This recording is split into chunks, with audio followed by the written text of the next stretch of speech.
पवित्र मेज में जाएं से पहले प्रभु हमें वचन से तैयार करे, प्रभु हमें सहायता करे। छोटी सी प्रार्थना करेंगे। प्रेमी पिताजी दयालु प्रभु, धन्यवाद, आराधना, स्तुति, महिमा, आदर, गौरव, प्रशंसा आप ही को हम दे देते हैं। आराधना, स्तुति, वंदना करते हैं प्रभु जी। आज एक बहुमूल्य अवसर दिया है आपके लोगों के साथ सुंदर सहभागिता के लिए। महान प्रभु जी फिर से मेज के समीप लाया है, तो उसके मेज में हम आए, जाँचे जाए, करते हैं। और प्रभु जी हम आपका नाम बात कर सके, तैयार कर सके प्यारे प्रभु, मेज में भाग ले सके। धन्यवाद देते हैं प्यारे प्रभु। संपूर्ण आदर, मान, महिमा, इज्जत अगर आपको दे करके इस प्रार्थना को हमारे प्रेमी प्रभु उद्धार करता मसीह यीशु के नाम में मांगते हैं, सुनिए और स्वर्गराज में ग्रहण करें पिता।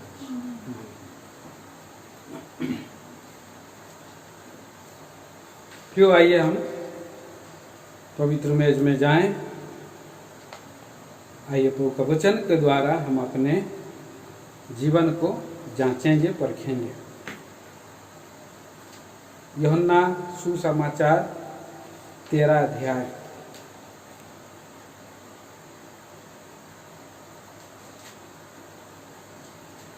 और हम पढ़ेंगे 3 वचन से लेकर के पढ़ेंगे हम लोग पूरे 11 वचन तक पढ़ेंगे। 3 मैं पढ़ रहा हूँ, आप 4 पढ़िए। यीशु ने यह जानकर कि पिता ने सब कुछ मेरे हाथ में कर दिया है और मैं परमेश्वर के पास से आया हूँ और परमेश्वर के पास जाता हूँ। भोजन पर से उठकर अपने ऊपरी कपड़े उतार दिए और अंगोछा लेकर अपनी कमर बांधी।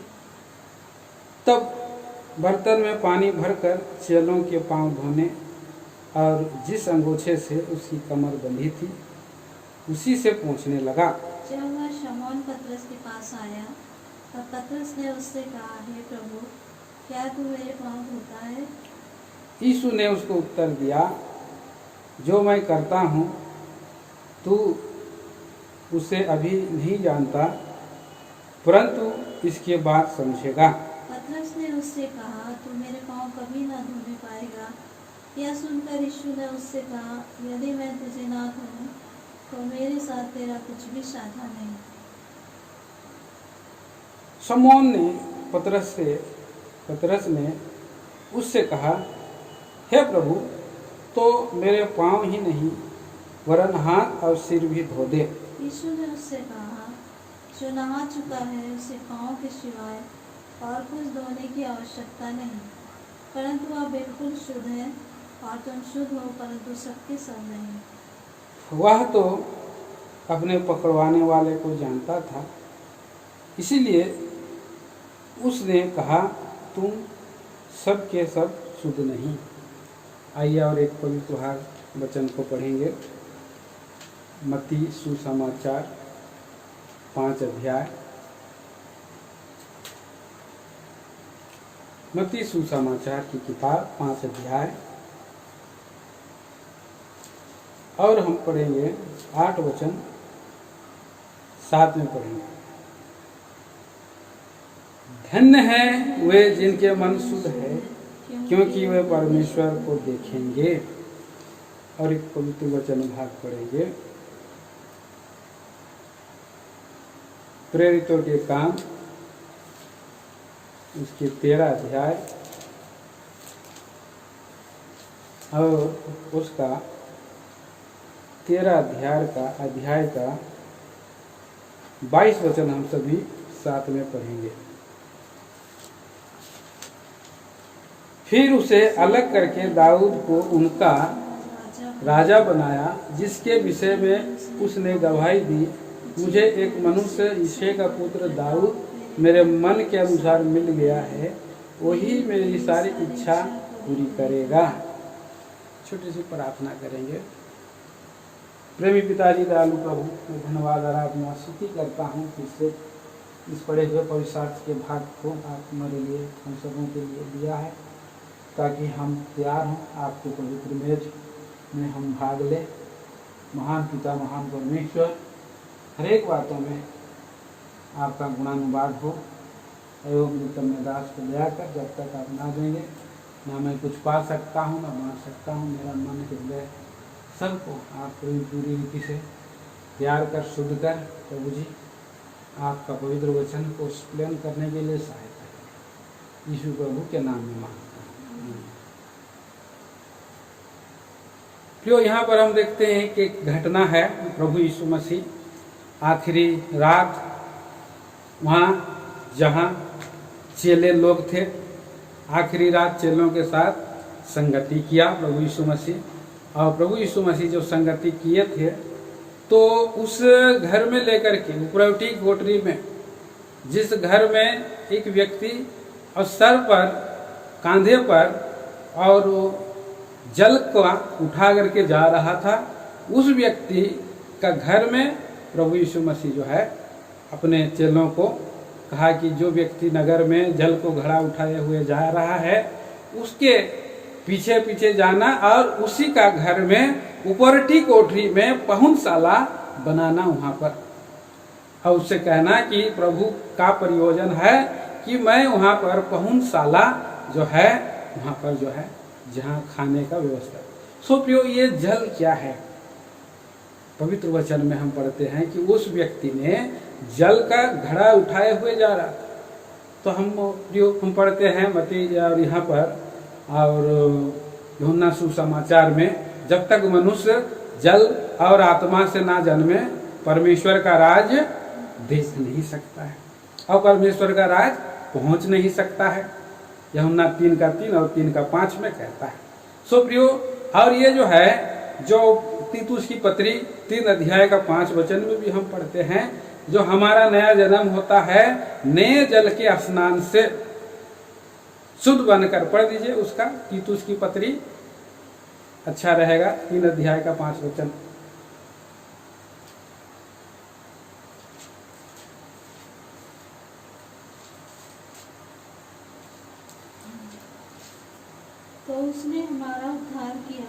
तो उसने हमारा उद्धार किया और यह धर्म के कामों के कारण नहीं, जो हमने आप किए पर अपनी दया के अनुसार नए जन्म के स्नान और पवित्र आत्मा के हमें नया बनाने के द्वारा। नए जन्म के स्नान, नया जन्म का स्नान कैसे होता है? जब प्रभु यीशु मसीह का जल का उंडेला जाता है। जल अर्थात प्रभु का वचन है। प्रभु का वचन को हमारे जीवन में उंडेला जाता है बहुतायत से। जब बहुतायत से हमारे जीवन में प्रभु का वचन को मिलता है और हम प्रभु का वचन से नहा लेते हैं और प्रभु का शुद्ध और प्योर वचन, सुसमाचार का वचन हमारे हृदय को टुकड़े टुकड़े कर देता है, छलनी कर देता है। तब प्रभु का वचन में हम देखते हैं कि प्रभु यीशु मसीह ने चेलों को भेजा। यूहन्ना सुसमाचार का 5 अध्याय 24 वचन में प्रभु यीशु मसीह ने कहा, मैं सच सच कहता हूँ, जो मेरे भेजने वाले पर विश्वास करता है और अनंत जीवन उसका है, उस पर दंड की आज्ञा नहीं होती। वो दंड से छुटकारा पा करके जीवन में प्रवेश कर चुका, मृत्यु से छुटकारा पा करके जीवन में प्रवेश कर, मेरा भेजने वाले पर विश्वास कर। तो भेजने वाला क्या बतलाता है? भेजने वाला ये बतलाता है, जो भेजा गया है वो क्या बतलाता है? परमेश्वर का राज के बारे में बतलाता है। परमेश्वर का राज के बारे में बतलाता है, अर्थात उद्धारकर्ता के बारे में बतलाता है। यीशु मसीह सबका प्रभु है और उसी के द्वारा ही शांति है। यीशु मसीह आपके पापों के लिए मारा गया, गाड़ा गया और तीसरे दिन मुर्दों में से जी उठा है। आप अगर यीशु मसीह को विश्वास करोगे, आप और आपका घराना उद्धार पाएगा। ये वचन का सुसमाचार वो सुनाया और जिस किसी ने उस वचन पर विश्वास किया और उसका प्रियो नया जन्म हो गया, वो पापों की क्षमा का अनुभव हो गया और अनंत जीवन उसका है। और ये जल के द्वारा उसका हृदय शुद्ध हो गया। प्रभु का वचन का जल से उसका हृदय शुद्ध हो गया तो प्रियो कितना सुंदर बात है कि एक मनुष्य का हृदय को पवित्र वचन के द्वारा से शुद्ध हुआ व्यक्ति, पापों की क्षमा व्यक्ति के पास ही जो है ये पवित्र स्वर्गीय और मेज जो है वहाँ उसके जीवन में आता है। ये मेज सभी के लिए नहीं है। ये पवित्र मेज जो है प्रभु का मेज, ये मामूली मेज नहीं है, कोई हल्का मेज नहीं है।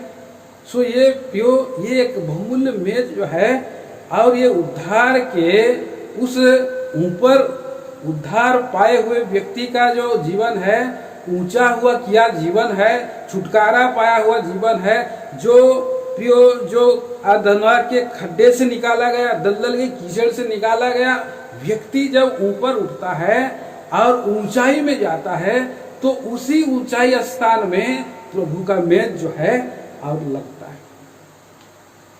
सो इसलिए उपरवर्ती कोठरी बोला प्रभु ने। उस घड़ा कांधे पर घड़ा हुआ उठाए हुआ व्यक्ति चला जा रहा है, और उस घर में जल है, मतलब परमेश्वर का वचन है, मतलब उद्धार का सुसमाचार है, और उसी व्यक्ति के द्वारा से उद्धार का सुसमाचार मिल गया है। सो वही व्यक्ति पापों की क्षमा का अनुभव और नया जन्म का अनुभव, बपतिस्मा की गवाही दे करके उसका जीवन ऊंचा हो गया। सो ऊंचे में उपरवठी कोठरी में प्रभु का मेज है।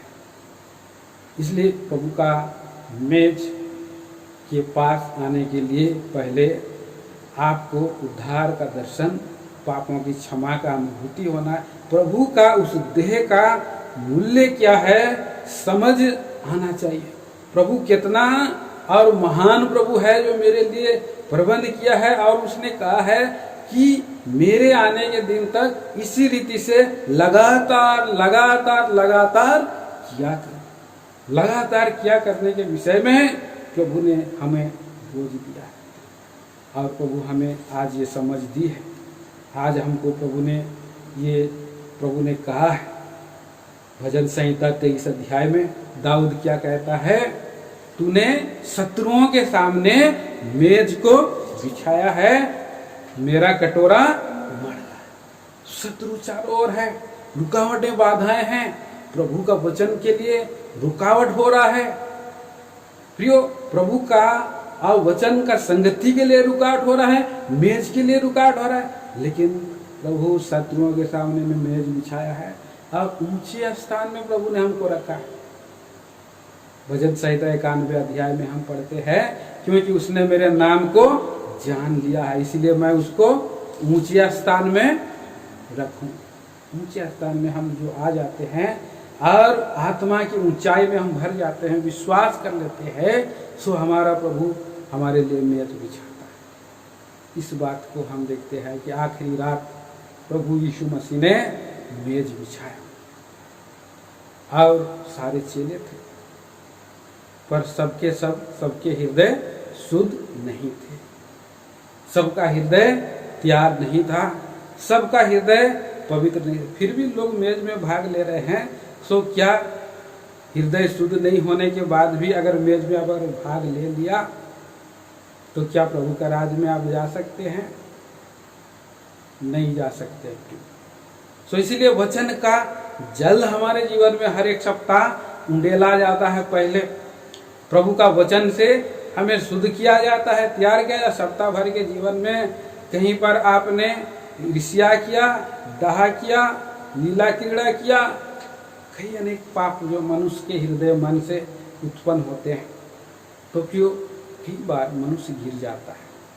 सो गिर जाने के बाद भी प्रभु की अनुग्रह उसके जीवन में बना रहता है, और प्रभु चाहता है कि उस स्थान को व्यक्ति दिखाए और वो कहे, हे प्रभु मैं यहाँ पर गिर गया हूँ, मेरे पापों को क्षमा कर दे, मुझे बहुमूल्य रक्त से धो दे और मुझे नया हृदय, नया मन दे, नया आत्मा मेरे जीवन में दे, बोलकर अगर वही प्रार्थना करता है तो प्रभु उसको नया हृदय, नया मन दे देता है।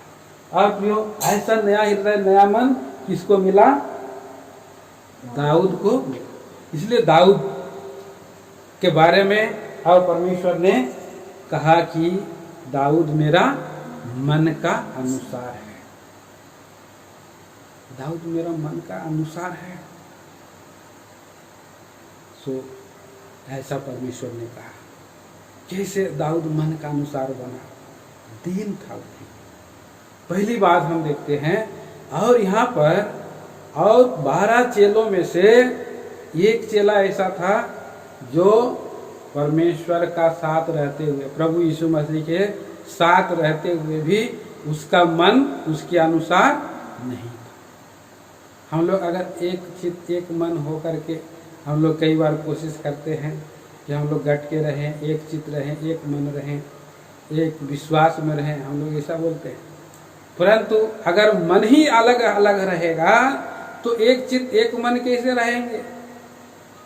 आत्मा, उसी आत्मा के अनुसार अगर कोई नहीं चलेगा, पवित्र आत्मा के अनुसार, परमेश्वर के आत्मा के अनुसार, तो वो व्यक्ति का भी एक मन का नहीं हो सकता है। और परमेश्वर का, प्रभु यीशु मसीह का साथ साथ रह करके भी यहूदा इस्करियोती मन का एकता में नहीं था, आत्मा का एकता में नहीं था। खाली ऊपर ऊपर मैं तुम्हारे साथ हूँ, मैं तुम्हारे साथ हूँ बोलने से नहीं हो, उसका अंदर में और क्या था? भयंकर बातें थी, लालच थी। लालच, मनुष्य के हृदय में लालच रहता है। सो प्रियो, इस लालच को काटना है।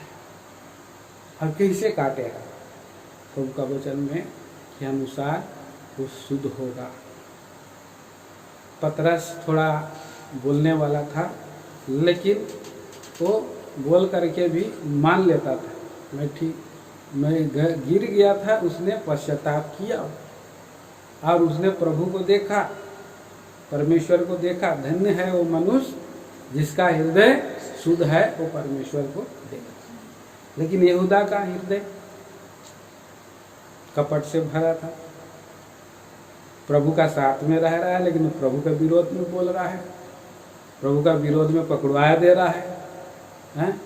सो ऐसा व्यक्ति है, वो प्रभु परमेश्वर को देखने सका? नहीं देखने सका, नहीं देखने सका, वो नहीं देखने सका। इब्रानियों की पत्री में 12 अध्याय का 14 वचन में लिखा है। इब्रानियों की पत्री, बिना मेल मिलाप और पवित्रता के कोई परमेश्वर को कदापि न देखेगा। सो प्रियो, यहाँ पर हम देखते हैं कि परमेश्वर से मेल मिलाप कर लो। प्रभु आपका पास आया है, खड़ा हुआ है, लेकिन आपको भी प्रभु से हाथ मिलाना है, प्रभु के पास आना है, प्रभु के लोगों के पास आना है, प्रभु के भवन में आपको आना है, प्रभु का संगति में आपको आना। तभी तो आप मेज खा सकते हो, प्रभु में शुद्ध हो सकते हो, पवित्र हो सकते हो, प्रभु के लिए तैयार हो सकते हो। नहीं तो आप कैसे हो सकोगे? कैसे प्रभु का मन को जान सकोगे? नहीं जान सकोगे प्रभु का मन। सो हमारा मन दीन होना चाहिए। दूसरा विचार, हमारा मन जो है दीनता से भरा रहना चाहिए। पढ़िए यूहन्ना सुसमाचार की किताब, उसका 3 अध्याय और हम देखते हैं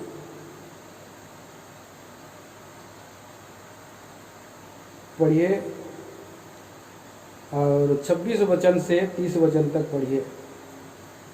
और उन्होंने यूहन्ना के पास आकर उससे कहा, हे रब्बी, हाँ, जो व्यक्ति यरदन के पार तेरे साथ था, हाँ, और जिसकी तूने गवाही दी है, हाँ, देख वह बपतिस्मा देता है, हाँ, और सब उसके पास आते हैं। यूहन्ना ने उत्तर दिया, जब तक मनुष्य को स्वर्ग से ना दिया जाए तब तक वह कुछ नहीं पा सकता। तुम तो आप मेरे गवाह हो कि मैंने कहा, मैं मसीह नहीं परंतु उसके आगे भेजा गया हूँ। जिसकी दुल्हन है वही दूल्हा है, परंतु दूल्हे का मित्र जो खड़ा हुआ उसकी सुनता है, दूल्हे के शब्द से बहुत हर्षित होता है। अब मेरा यह हर्ष पूरा हुआ है। हाँ। अवश्य है कि वह बढ़े और मैं घटूं। तो यहाँ पर अवश्य है, ये मुख्य विचार है। अवश्य है कि वह बढ़े और मैं मैं डाउन हूँ। तो किसी ने कहा कि वो यूहन्ना से भी ज्यादा चेला बनाता है। कहाँ पर लिखा है? किसी ने कहा था, यूहन्ना के सामने ही कहा, हे रब्बी, जो व्यक्ति यरदन के पास तेरे साथ है, जिसे तूने गवाही दी, देख वह बपतिस्मा देता है और सब उसके पास आते हैं। किसी ने कहा था यूहन्ना से ज्यादा, तो उसको क्या जलन हुआ? यूहन्ना को जलन हुआ। पहले तो सुसमाचार प्रचार किया क्या कि मन फिराओ क्योंकि स्वर्ग का राज निकट है, और वो बपतिस्मा देता। लेकिन प्रभु यीशु मसीह अधीन हुआ, बपतिस्मा लिया, और जो उसके बाद वहाँ की सेवा जो है उसकी बढ़ी, आगे जा रहा है सेवा। लेकिन किसी ने उसको जलन पैदा करने के लिए बोला। पर यहाँ पर हम देखते हैं बहुत सुंदर उत्तर यूहन्ना बपतिस्मा देने वाला, बपतिस्मा दाता उसने दिया। जिसका दुल्हन है वो उसका दूल्हा है। अवश्य है कि वो बढ़े और मैं घटूं। प्रभु यीशु मसीह बपतिस्मा लिया तो तुरंत उसने नहीं बोला परमिशन, क्या इससे लिया परमिशन? यूहन्ना, मैं पहले बपतिस्मा देता हूँ, देने वाला मेरा द्वारा स्टार्ट हुआ है, तो मेरा से परमिशन लेना, तभी जाकर के तुम दूसरों को बपतिस्मा देना, नहीं तो बपतिस्मा नहीं दे सकते हो, क्योंकि बपतिस्मा देने का अधिकार केवल मुझको मिला है। बोल कैसे किया उसने? यूहन्ना बपतिस्मा देने वाला ऐसा पूछा हाँ प्रभु यीशु मसीह को। अरे वो तो परमेश्वर का राज के बारे में कर रहा है, लोगों को उद्धार का मार्ग में, पश्चाताप का मार्ग में, स्वर्ग का राज में ले जाने के लिए कोशिश कर रहा है। तो वो व्यक्ति अगर कहीं बपतिस्मा दे रहा है और कोई व्यक्ति आकर के बोला कि भाई यूहन्ना, तुम तो यहाँ पर कम बपतिस्मा दे रहा है, वो देखो कल का लड़का इतना बपतिस्मा दे रहा है, हाँ? आप उसको क्यों नहीं रोका? तो ऐसा अगर कोई बोल भी देता है तो क्या बोला? बहुत दिन हो गया। अवश्य है कि वो घटे, वो बढ़े और मैं क्यों? क्योंकि वो परमेश्वर का राज के बारे में कोशिश कर रहा है। जो इन दिनों में मैं प्रभु का धन्यवाद देता हूँ।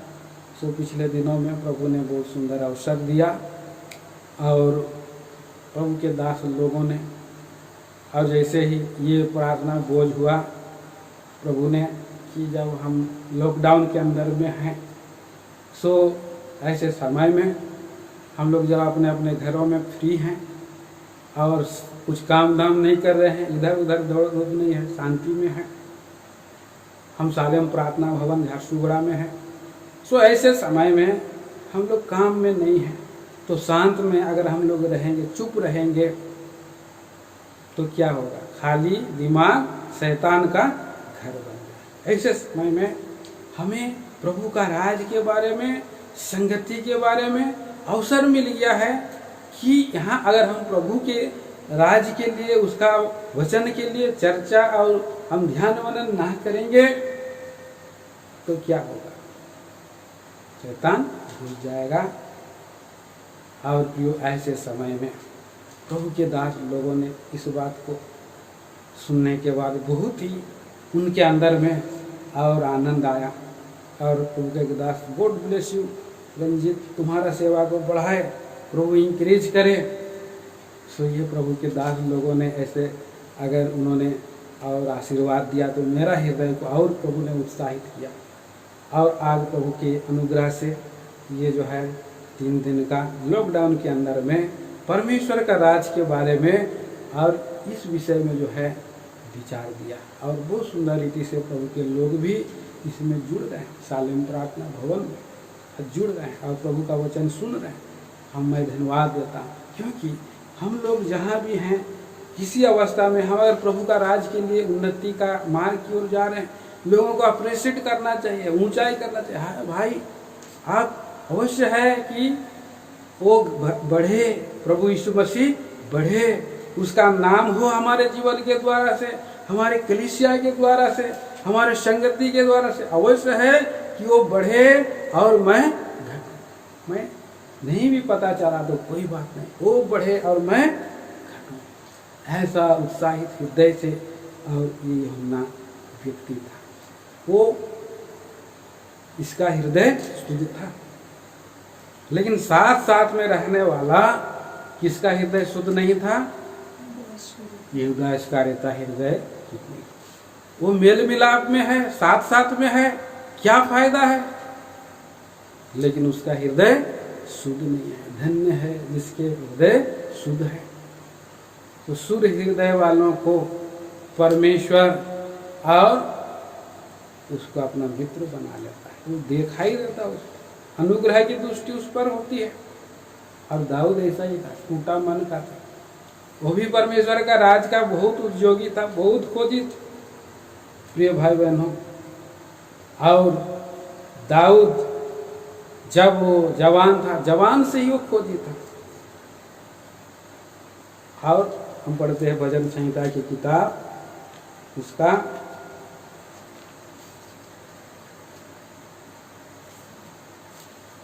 132 अध्याय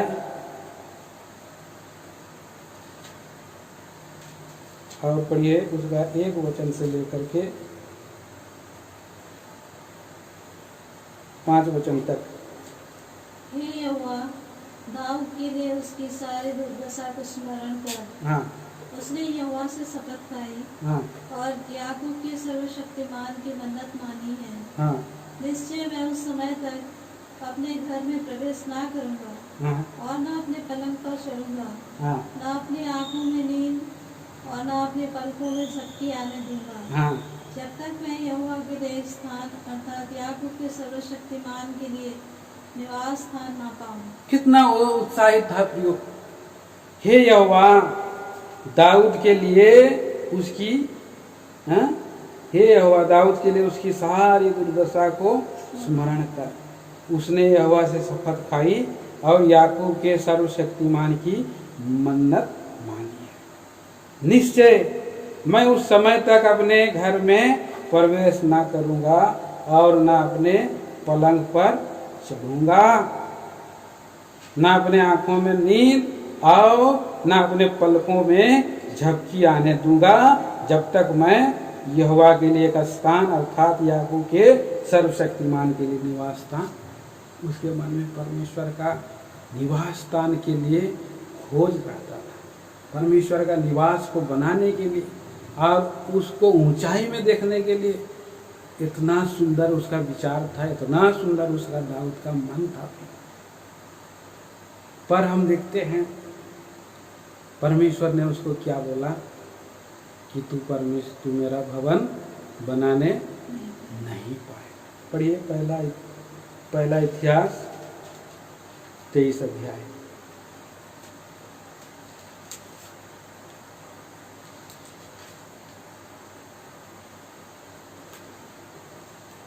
पहला इतिहास की किताब, माफ करिए कितना है, 23 है क्या? वहाँ पर दाऊद बूढ़ा हो गया है। अब सुलेमान को ये सम्मति दे रहा है। हाँ, 22 अध्याय का 6 वचन। फिर उसने अपने पुत्र सुलेमान को बुलाकर हाँ, इस्राएल के परमेश्वर यहोवा के लिए भवन बनाने की आज्ञा दी। 9 वचन तक पढ़िए। दाऊद ने अपने पुत्र सुलेमान से कहा, हाँ, मेरी हार्दिक इच्छा तो थी मेरी हार्दिक इच्छा तो थी कि अपने परमेश्वर यहोवा के नाम का हाँ, एक भवन बनाऊं, ये एक भवन बनाऊं, परंतु यहोवा का यह वचन मेरे पास पहुंचा।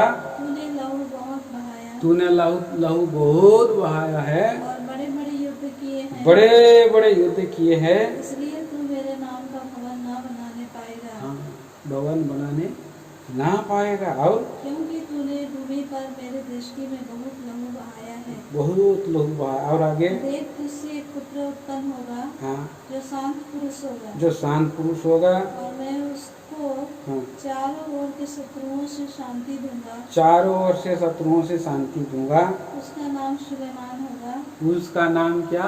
सुलेमान होगा। और उसके दिनों में मैं इस्राएल को शांति और चैन दूंगा।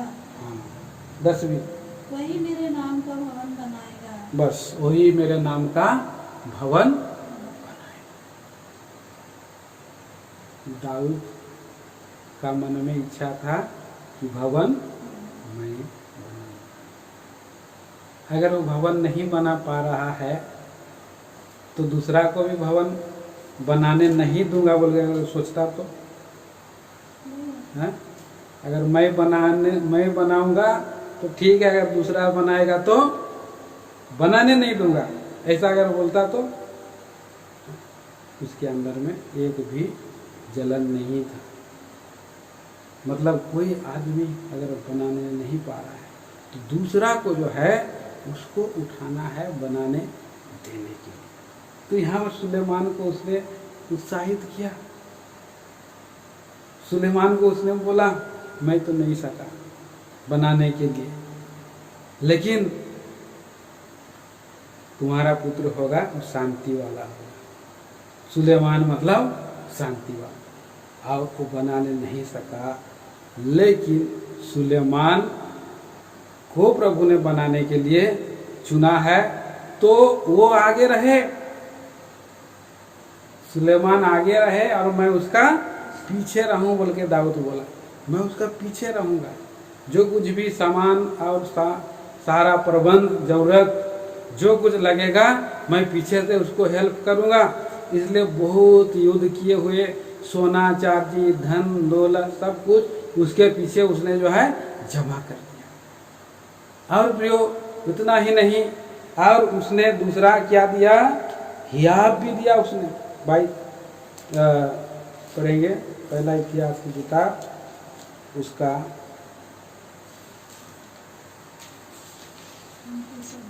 28 अध्याय में, पहला इतिहास 28 अध्याय और 20 वचन।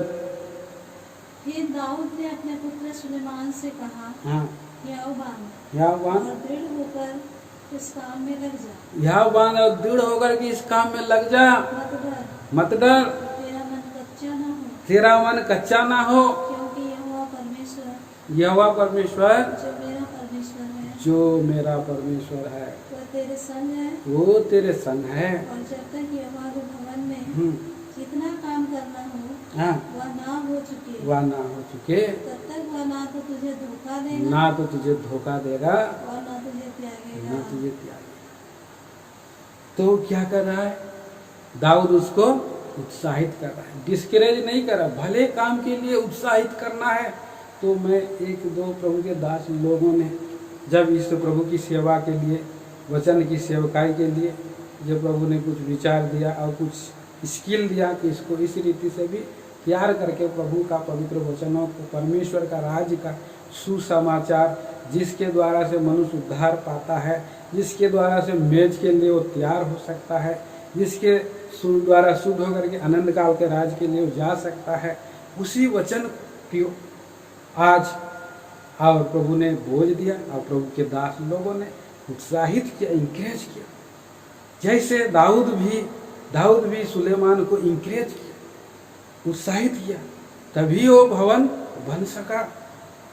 तभी वो जो है कि ये भवन को बना, सामान भी दिया, उत्साहित भी किया और भी प्रबंध किया, तभी वो भवन बन सका। नहीं तो मतलब मैं तो जीवन भर पलंग पर भी नहीं चढ़ूंगा बोला था, मैं नहीं सका, अब दूसरा आदमी कैसे बनाएगा, झोपड़ी में ही रहे बोल करके वो सोचा नहीं। इसलिए कि दाऊद परमेश्वर का मन के अनुसार था, और इसलिए उसका जैसा यूहन्ना बपतिस्मा देने वाला का मन था वैसा ही दाऊद का भी मन था। अवश्य है कि मैं घटूं और वो बढ़े।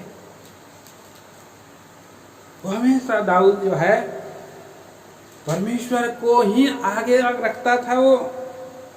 वो दाऊद राजा था, लेकिन दाऊद का राजा कौन था, परमेश्वर था। दाऊद राजा है, लेकिन दाऊद का राजा परमेश्वर है।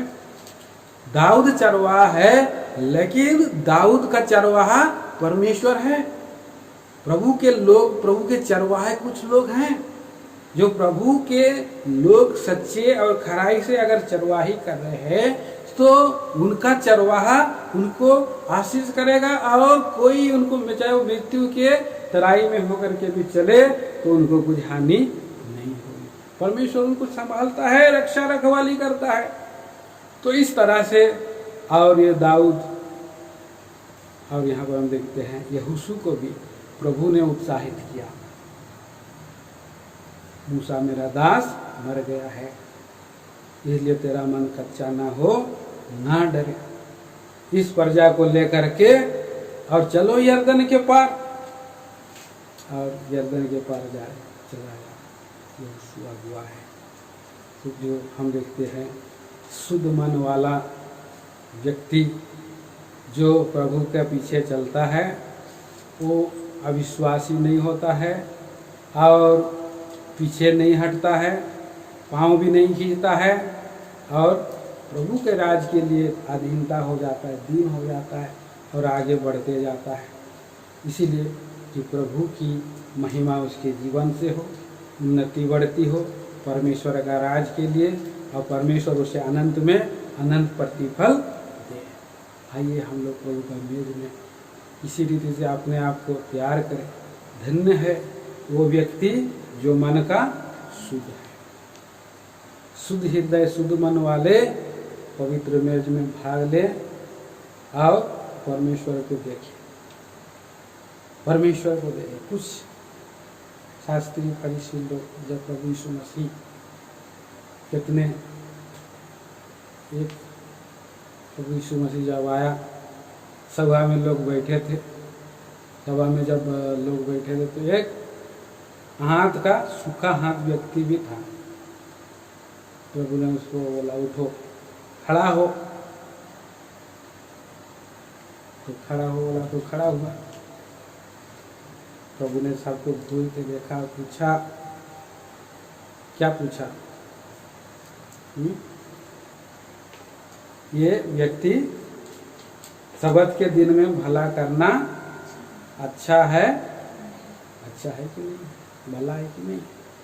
सब चुप थे, कोई कुछ नहीं बोला। क्योंकि सबत के दिन में प्रभु का काम और है भला करने। एक व्यक्ति गड्ढे में गिर गया, एक भेड़ जब गड्ढे में सबत के दिन में गिर जाता है तो क्या उसका जो है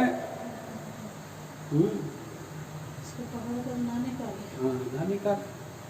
तो इसीलिए प्रभु ने अद्भुत काम किया और बड़े बड़े काम किए हम देखते हैं। इसीलिए परमेश्वर के हृदय वाले शुद्ध मन वाले यूहन्ना के समान अवश्य है हमारा परमेश्वर बड़े, हमारे जीवन के द्वारा से महिमा पाए, बड़ाई हो, और हम पवित्र मेज में भाग लेने के लिए हम जो उद्धार पाए हुए हैं, पापों की क्षमा पाए, जिन्होंने अपना हृदय उस जीवन के जल से धो लिया है, शुद्ध हो गया है। घड़ा का और जल को उठाए हुए व्यक्ति का चिन्ह क्यों दिया प्रभु यीशु मसीह? क्योंकि जो व्यक्ति हृदय से पापों की क्षमा पा गया है, वो व्यक्ति ऊंचे स्थान में जाने के लिए, अर्थात दुख उठाने के लिए, ऊपरी कोठरी चढ़ने के लिए भी हिचकिचाएगा नहीं। आजकल के हम देखते हैं, अगर प्रभु का प्रार्थना भवन थोड़ा दूर भी हो तो हम लोग नहीं जाएंगे, बहाना ना लाखों है, नहीं जाएंगे। परंतु जो अगर जो हृदय से शुद्ध जल से छिड़काया हुआ व्यक्ति है तो वो ऊपर उठी कोठरी में जरूर जाएगा और मेज में बैठेगा, संगति करेगा और स्वर्गीय आनंद करेगा। तो हमें सहायता करे, प्रभु तैयार करे कि हम अपना अपना जगह में, जो मेरा मांस खाता है, मेरा लहू पीता है, वो इस रोटी में क्या करता है? उसमें बना रहता है, जीवन उसमें बना रहता है। जो मेरा मांस खाता है, वो लहू पीता है, मेरा जीवन उसमें बना रहता है, बोला प्रभु यीशु। और एक ही रोटी प्रभु ने तोड़ा, एक रोटी तोड़ा, दो रोटी नहीं तोड़ा। हम लोग प्रभु का चर्च में भी तोड़ेंगे और घर में भी एक एक तोड़ेंगे, वो भी नहीं है सही। इसीलिए हम लोग प्रभु का घर में आकर के रोटी खाना है, नहीं तो प्रार्थना करना है, लॉकडाउन टूट जाए। और विश्वास से जब हम लोग प्रार्थना करते हैं मेज के सामने, तो उसमें आमीन होकर के विश्वास से अपने आप को ग्रहण करते हैं। आइए, हम लोग कठिन दिनों में हैं, लेकिन प्रभु का अनुग्रह बहुत बड़ा है। हम लोग वचन घरों से सुन करके, हमको जो समय छूट दिया है सुबह का 6 बजे से लेकर के 1 बजे तक खुला रहता है, प्रभु का वचन सुन करके आप लोग 7, 8 बजे, 9 बजे भी, और 9 बजे से आप लोग रोटी खाने आ सकते हैं। हम लोग अभी बहुत आनंदित हैं, बहुत लोग, कि लॉकडाउन है, अपना घर में हम वचन सुन रहे हैं, लोगों को प्रभु का घर का कोई याद नहीं आ रहा है। बहुत लोग जो बोल रहे हैं नहीं, ऐसे ही रहने से अच्छा है, प्रभु का वचन ऐसे ही मिलते रहे वो, हाँ। बहुत लोग ऐसे सोचते होंगे कि नहीं, पता नहीं, सोचते भी होंगे कि तो प्रभु का घर के लिए बोझ होना चाहिए, दुख होना चाहिए कि हम प्रभु का घर कैसे जाएँ। दाऊद के समान बहुत सुंदर बात है कि ये दुख उठाने वाला सेवा ही चेलों का सेवा है।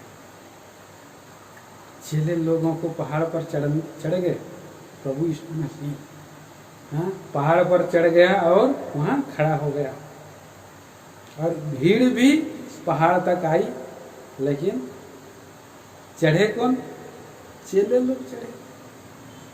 जो चेले पहाड़ प्रभु के ऊपर चढ़ गए, आ गए, वो चेले हो गए। भीड़ वाले लोग दुख उठाना नहीं चाह रहे हैं, लेकिन चेले लोग दुख उठा के गए, वही चेले लोग। तो यहाँ हम देखते हैं, जो दुख उठाएगा, रिस्क लेगा प्रभु के लिए, और कुछ भी कीमत चुकाने के लिए तैयार होगा, वही तो चेला होगा। भी हम देखते हैं सारे ऊपर ठीक उठरी पहाड़ के ऊपर प्रभु ने संगति किया, तो चले ही गए, इसलिए उसमें रोटी में हिस्सा ले सके। भीड़ तो नीचे रह गई, हाँ, रोटी चाहिए उनको नीचे से ही, हाँ, ऊपर हम दुख उठाने नहीं जाएंगे। हमको थोड़ा सा सुविधा मिलता है तो घर में हम लोग कैसे ही वचन सुनते हैं, वो ठीक है, लेकिन हम देखते हैं प्रियो, वो सच्चा सेवा का जो है कोशिश रहना है, दुख उठाने के लिए त्याग समर्पण करने, तभी वो चेला बन सकता है, और परमेश्वर का राज के लिए वो तैयार हो सकता है। उस मेज के द्वारा से शुद्ध पवित्र हो सकता है, और प्रभु का राज का मर्म का और भेद को समझ सकता है, क्रूस की सामर्थ्य को जान सकता है, प्रभु का मारा जाना, गाड़ा जाना और जी उठने का अनुभव में आ सकता है। वही व्यक्ति मेज में भाग ले सकता है, परमेश्वर का राज में वो जा सकता है, प्रभु उसको दिखाई दे सकता है। सो इसीलिए प्रार्थना करना है कि जल्दी से जल्दी हम सभी एक साथ फिर से इकट्ठा हों, और तब तक हमें प्रभु बड़ी समझदारी के साथ प्रभु ने जो अनुग्रह दिया है, हम प्रभु का उपस्थिति में पाए हैं। अगर हम लोग प्रभु का हम धन्यवाद देते हैं, पिछले दिनों में प्रभु ने भोज दिया कि ये 3 दिन का जो आत्मिक सभा हुआ, जिसमें प्रभु ने बहुत आशीष दिया, प्रभु के बड़े दास लोग और आए, और उन्होंने बड़ा आनंद हृदय से वचन को दिया। हृदय के बोझ उनके इतने बूढ़े हैं, फिर भी इतने देर तक वचन मोबाइल से कहते रहे, रिकॉर्ड करता रहा, और प्रभु उनको जो है और आशीष भी दिया। प्रभु दया करे नॉर्थ इंडिया में और बहुत सा सेवक है साउथ इंडिया में, एलिया के समान है, छुपे हुए हैं पहाड़ में, जिनके पास चप्पल नहीं, कुछ नहीं। बहुत लोग शहरों में भी है, छुपे हुए लोग। ऐसे लॉकडाउन के समय में ये भरपूर मौका का फ़ायदा उठाना है। हमें वचन का सेवा सप्ताह भर में यदा कदा समय समय पर प्रभु जैसे अनुग्रह देता है, हम लोग जो है ये उनके द्वारा वचन सुनते हुए इस लॉकडाउन के दिनों में परमेश्वर का राज के लिए हमें तैयार होना है। तो इसके लिए प्रार्थना करिएगा कि प्रभु ने बहुत सा दासों को मुझे और पिछले दिनों की आत्मिक संगति में और जो मिलाया जोड़ा है, मैं धन्यवाद देता हूँ। पिछले दिनों में हम लोग गए थे गैंगटॉक में, और हमारे प्रिय भाई केनाज, प्रिय भाई हमारे टाइटस, और सारे भाई लोग वहाँ पर आनंदित हृदय से उनका टैलेंट को हमने देखा। सो हमारे द्वारा अगर किसी को भी उनके इस्तेमाल होने में और उसके द्वारा से लोगों को आशीष पाने में अगर अनुभव मिल रहा है तो ये बहुत आनंद की बात है। अवश्य है कि वो बढ़े और हम लोग घटे।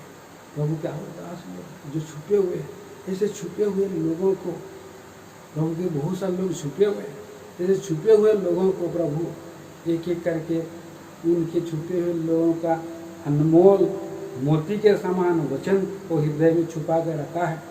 ऐसे लोगों के द्वारा भी, जिनके पास अभी तक मोबाइल तो है लेकिन बहुत सा जो है उनके पास क्या नहीं है,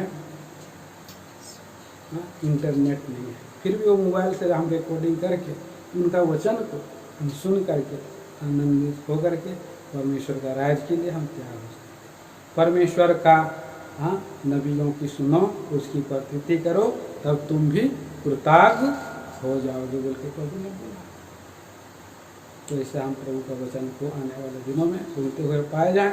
आइए हम लोग प्रभु का मेजी में हम जांचे परखे और इसमें हम भाग लेते हुए हम अपने जगह से और जांचेंगे परखेंगे तो प्रभु का घर में आकर के मेज में हम भाग लेंगे। आइए हम लोग क्या करें।